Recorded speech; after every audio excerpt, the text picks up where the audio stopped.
Love at First Flight, Episode 6, Home at Last. Bee's world was a perfect dream. Her fingers danced across the office desk, each keystroke a note in the symphony of her success. Her laughter echoed in the hallways, a sound that always seemed to catch the ear of Rob, her handsome boss.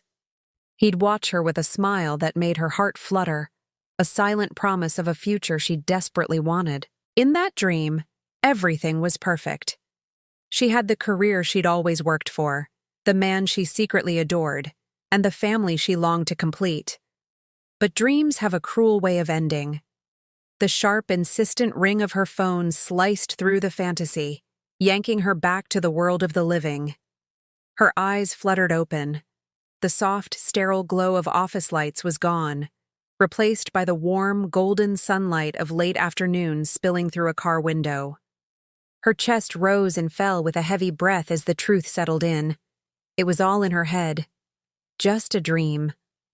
A bittersweet smile touched her lips as she glanced down, imagining her little boy, Leo, asleep in her arms, his tiny hand curled trustingly around her fingers. Outside, the familiar roads of her hometown blurred into a watercolor of green and brown. The air, thick with the scent of rain-soaked earth and old memories, filled her lungs. Her family was driving her back to the life she had left behind. Her phone buzzed again, vibrating against her palm. Rob. Her breath hitched, and for a fleeting, traitorous moment, her heart leaped back into that beautiful dream. His voice, his touch, that intoxicating feeling of belonging. It was all so close. But with a shaky sigh, she silenced the call, placing the phone face down. Not now. She couldn't. She turned her gaze to the window, watching the endless horizon stretch out before her. She was finally home. And this time, it was real. Hours later, the car slowed to a stop in front of her parents' house, a place etched into her very soul. Bee's chest felt heavy and light all at once, a paradox of grief and relief. Before she could even unbuckle her seatbelt, the front gate swung wide open with a familiar creak. "Mommy!" A small figure came hurtling towards the car, Leo, his little legs pumping furiously over the gravel driveway.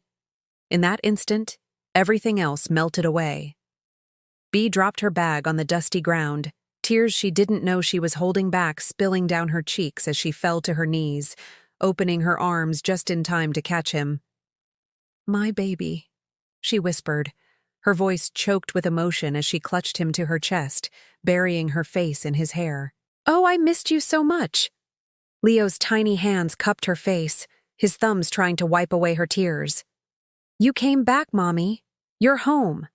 Bee nodded, crying harder now, but these were tears of homecoming. "Yes, sweetheart. Mommy's home. I won't leave again." Behind them, her mother stood in the doorway, her own eyes glistening as she wiped them with the corner of her apron. "He waited for you every single day, Bee," she said, her voice soft but clear. Every time a plane passed overhead, he'd point to the sky and say, "That's Mommy's plane." Her father appeared beside her mother, his expression gentle. "He's a strong boy, Bee, but he needs you now."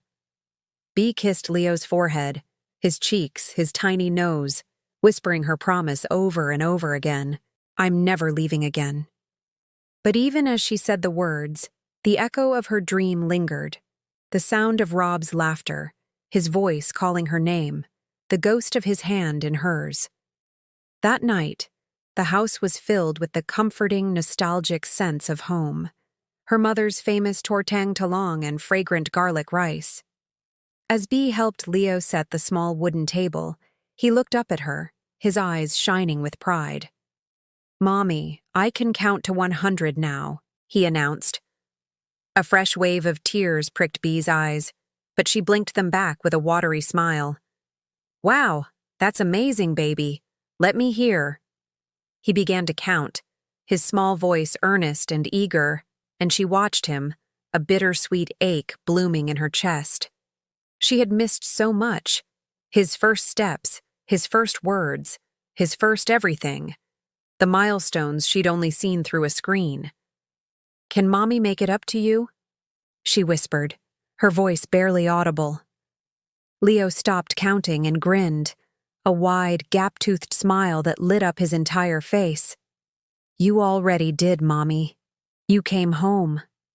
His simple, profound words were a balm to her wounded heart. Later, after dinner, as the gentle rhythm of family life settled around her, her phone buzzed on the counter. Her heart skipped a beat. Rob. For a long moment, she just stared at his name on the screen, a war raging within her. With a deep breath, she finally answered. "B."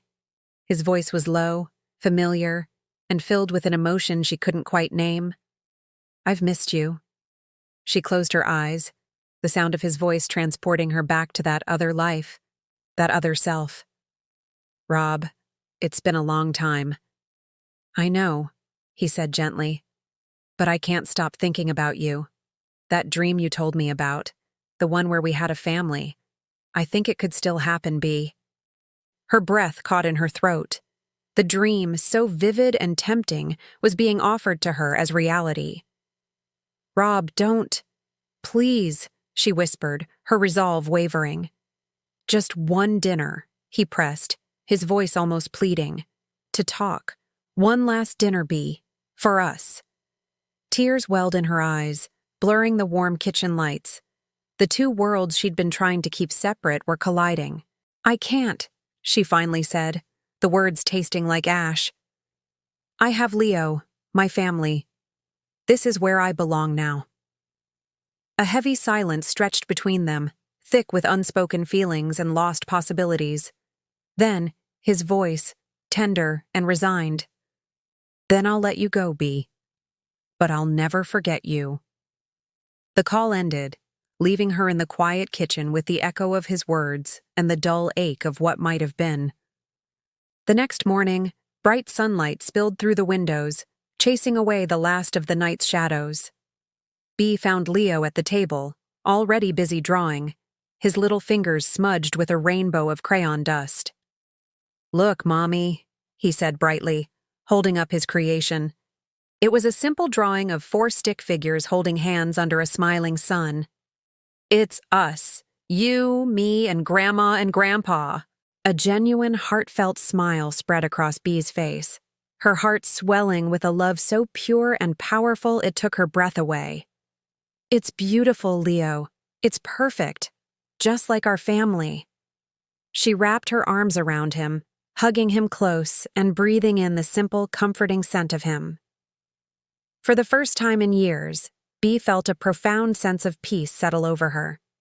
Her dream of a different life had faded, but it had left her with a truth she could no longer ignore. Love doesn't always end where it began. Sometimes it brings you home. Thanks for watching. We hope this story resonated with you. If you have a similar story of finding your way back home, we'd love to read it in the comments. Don't forget to like this video and subscribe for more heartfelt stories. We'll see you in the next one.